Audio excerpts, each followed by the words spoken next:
September 13th, 1982. Royal Albert Hall. Queen Elizabeth II sits perfectly composed at a charity gala. Cameras flashing, orchestras playing, every moment carefully choreographed. The public sees what they always see: measured smiles, perfect posture, a monarch performing monarchy. 18 hours later, same woman, different person. Service entrance of St. Thomas's Hospital. 3:47 a.m. Headscarf, plain coat, white handkerchief tucked in her pocket. A dying 19-year-old soldier asked to see her. The nurses told him it was impossible. Yet here she stands in an ICU corridor. No cameras, no protocol officers, no witnesses except two nurses sworn to silence. What she did in the next 11 minutes shattered every rule of royal protocol. Three veteran nurses would weep. The story would stay hidden for 4 decades, and a blood-stained handkerchief would remain in her private possession until the day she died. Private James Harrington turned 19 on a troop ship heading home from the Falklands in late June 1982. By mid-September, he was dying in St. Thomas's Hospital, his body ravaged by an infection that antibiotics couldn't touch. Shrapnel had torn through his abdomen during the battle for Port Stanley, and while field surgeons had saved his life initially, something had gone wrong in the weeks after. Sepsis spread like fire through his bloodstream.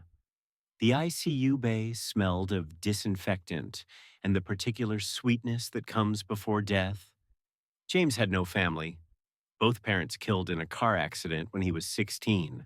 Time, 0.5s, no siblings, no girlfriend waiting. The nurses rotated through his care with professional tenderness, but they all knew how this ended. What struck them wasn't his fear of dying. It was the specific regret he kept repeating during lucid moments, the thing that seemed to haunt him more than the pain. He'd saved something during the battle, something important, and nobody knew. The night of September 13th, bleeding into the 14th, James's condition deteriorated sharply. Senior nurse Margaret Thornton was on duty, 23 years of experience, a woman who'd seen everything an ICU could throw at her. She was checking his vitals around 2:15 a.m. when James suddenly opened his eyes, more alert than he'd been in days. "I want to see the Queen," he said, clear as anything. Time 25s. Margaret's training kicked in immediately. Morphine sometimes did this, created strange fixations. She started to redirect him gently, but James grabbed her wrist with surprising strength. "I saved the regimental flag," he said. "During the fire on the Sir Galahad, nobody saw. I just, I want her to know I did my duty." His eyes were filling with tears. Margaret looked at this boy, same age as her own son currently serving in Germany, and something cracked in her professional armor. She glanced at the clock. She thought about protocol. She thought about her son. Then she walked to the nurse's station and did something absolutely insane. She called Buckingham Palace. The switchboard operator at Buckingham Palace had heard strange calls before, but a nurse demanding to speak to someone about the Queen visiting a dying soldier at 2:18 in the morning ranked high on the list. Standard procedure: take details, promise a condolence card, disconnect. Except Margaret had worked ICU long enough to know how to communicate urgency. She gave James's name, his unit, the specific battle, and added, "He has hours, not days. He saved something nobody recorded. He just wants her to know." The operator transferred her once, twice, 3 times in 8 minutes. Finally, a private secretary with a voice like cut glass took the details. Then, Silence. Margaret waited, phone pressed to her ear, convinced she'd just made a career ending call. 11 minutes passed. She was about to hang up when the line clicked back. Prepare the room discreetly. Her Majesty will arrive at approximately 3:30 a.m. Tell absolutely no one outside essential staff. Confirmation code Nightingale 7. The line went dead. Margaret stood holding the phone, certain this was an elaborate prank. Then she called the hospital administrator anyway. The administrator, pulled from sleep, initially refused to believe it. Margaret gave him the confirmation code. He called Buckingham Palace directly on a secure line, spoke to someone for 90 seconds, and hung up white-faced. "This is real," he said. "Security sweep starting now. Total information lockdown." By 3:15 a.m., 3 plainclothes protection officers had arrived and were checking the ICU with practiced efficiency. No press notification. That was explicit from the palace. A debate erupted. Should they prepare the royal receiving room downstairs? The private secretary called back with instructions. The soldier cannot be moved. She will come to him. So they worked in ICU Bay 7 instead. Fresh white sheets. Equipment checked and double-checked. Other patients stabilized. Curtains drawn around neighboring bays. 7 staff members total were briefed and sworn to absolute silence. Margaret changed the bedside setup, making sure everything was perfect. She placed a fresh white handkerchief on the side table, standard for patients. Time 0.5s. She had no idea that handkerchief would matter. None of them did. They were still preparing when the call came. 5 minutes out. The black sedan arrived at exactly 3:34 a.m. through the service entrance, tires barely whispering on wet pavement. No flags on the hood, no motorcycle escort, no fanfare whatsoever. One protection officer emerged first, scanned the area, and nodded. Then she stepped out. Queen Elizabeth II, wearing a dark headscarf and a plain wool coat that could have belonged to anyone's grandmother. This wasn't the woman from the gala 18 hours earlier. This wasn't the carefully styled monarch from television. This was someone else entirely. Face bare of formal makeup, eyes tired but focused, moving with purpose. A lady in waiting followed, carrying nothing. The nurses in the corridor curtsied reflexively, muscle memory overriding shock. The Queen stopped, made direct eye contact with Margaret. "Is he awake?" Her voice was different from the clipped tones of televised speeches. Softer, urgent, entirely human. Margaret nodded, unable to speak. The Queen glanced at the white handkerchief on the side table as they walked to the bay. She picked it up, held it for a moment. "I'll need this," she said quietly. James was sedated but responsive, his breathing shallow and labored. When the curtain parted and she entered, his eyes opened. For a moment, he didn't process what he was seeing. Couldn't reconcile this woman in plain clothes with the figure, from stamps and coins. Then, recognition hit. He tried to salute from the bed, his arm barely rising. She crossed the space in 3 steps and touched his hand. "At ease, soldier." She pulled the chair close herself, didn't wait for staff to position it. Margaret and one other nurse remained at her quiet instruction. Everyone else was dismissed with a single glance. The Queen sat. The dying boy stared. And then she asked him about the battle, not in the distant way of politicians visiting hospitals for photographs. She leaned in close.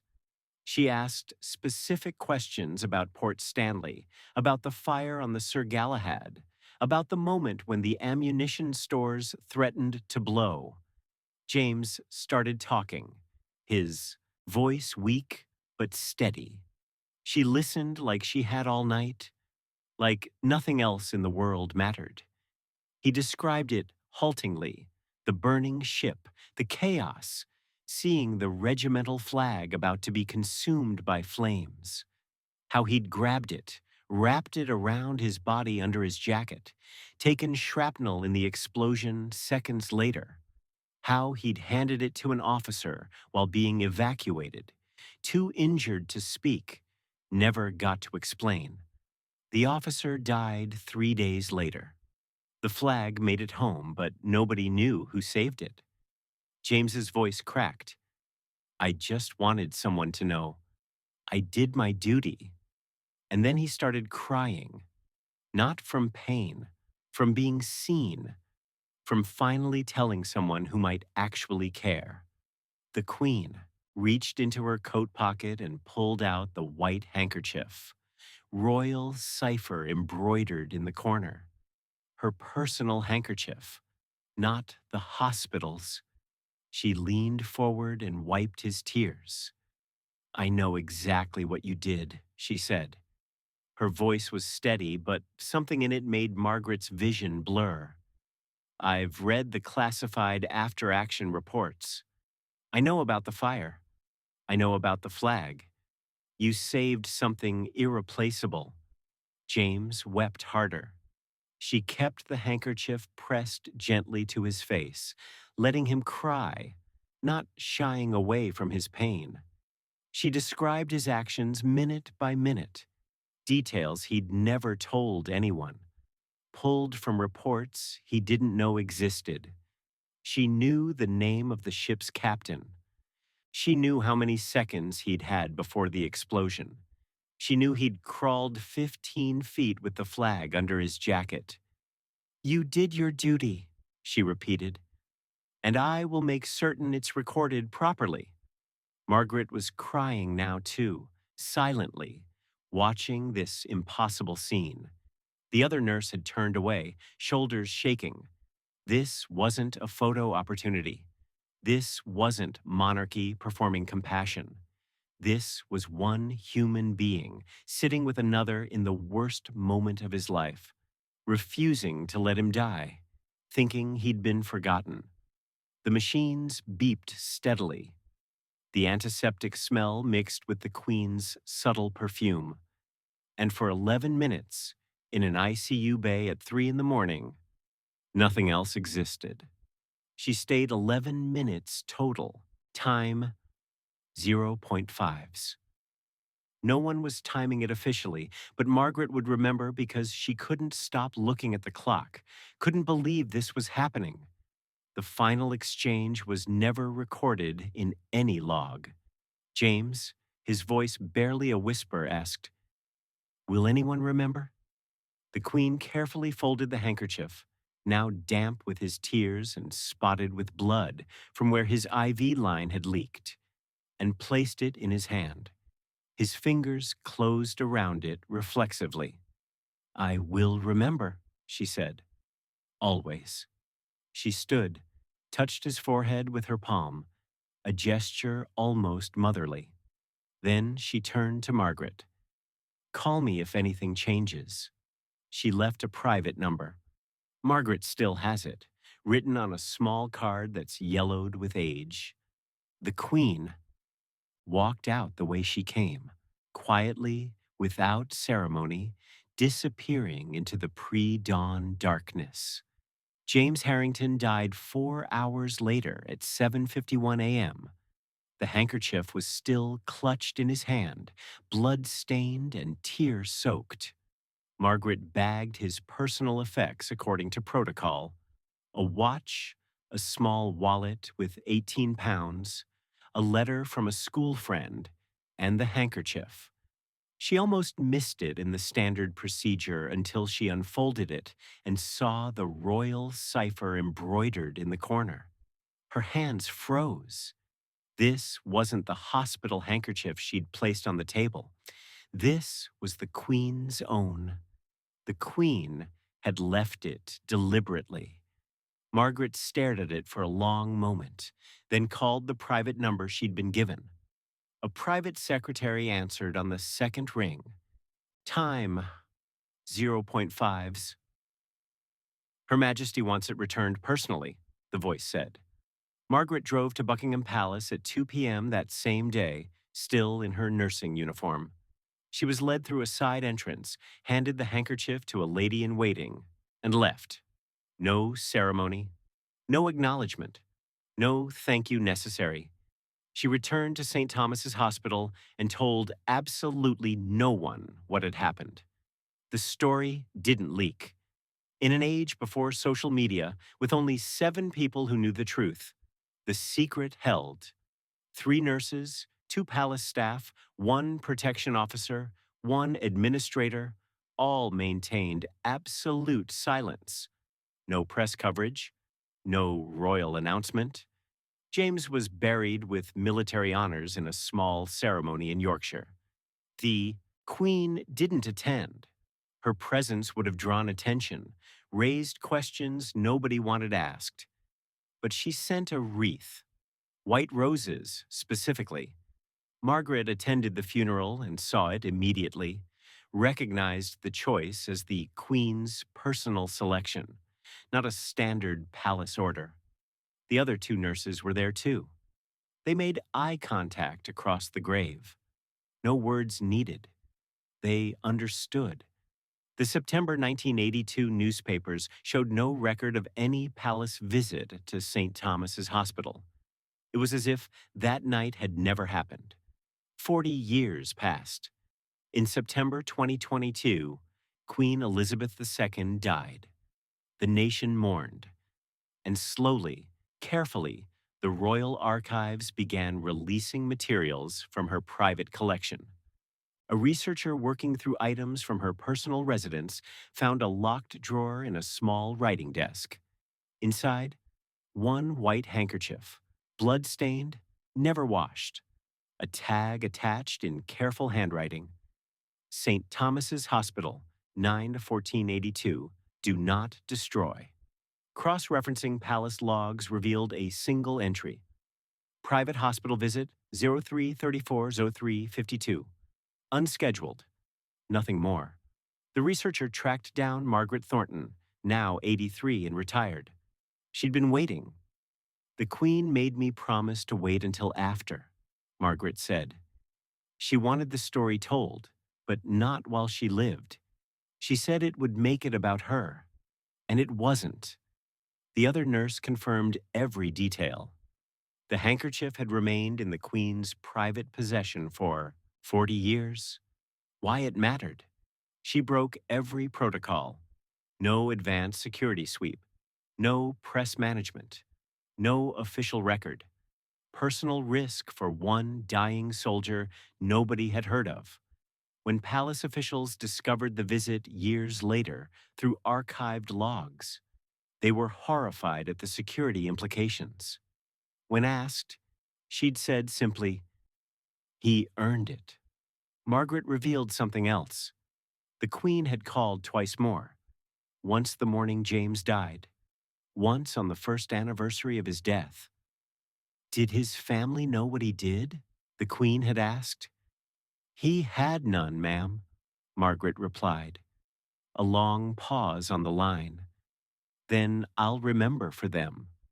And she had time samis nature, sur point wives, for 40 years, carrying private grief that public duty forbade her from expressing. The handkerchief became her personal memorial to a boy who died thinking nobody cared. She kept it in a locked drawer, blood stains preserved, a secret act of remembrance hidden from history. The handkerchief now rests in the royal archives, catalogued and preserved behind climate-controlled glass. James Harrington's name was added to the Falklands Memorial in 2023, with a notation about saving the regimental colors under fire. Margaret Thornton, interviewed at 83, said it simply, "She didn't do it for history. She did it for him." The 3 nurses who witnessed it all kept their silence for 40 years, exactly as asked. When the archives released the story, all three wept again, not from surprise, but from relief that the truth was finally known. A white handkerchief with a royal cipher and bloodstains that were never washed out. Some things are too sacred to clean. The handkerchief stayed in her possession. The soldiers stayed in her memory. And the promise? She kept it until the day she died.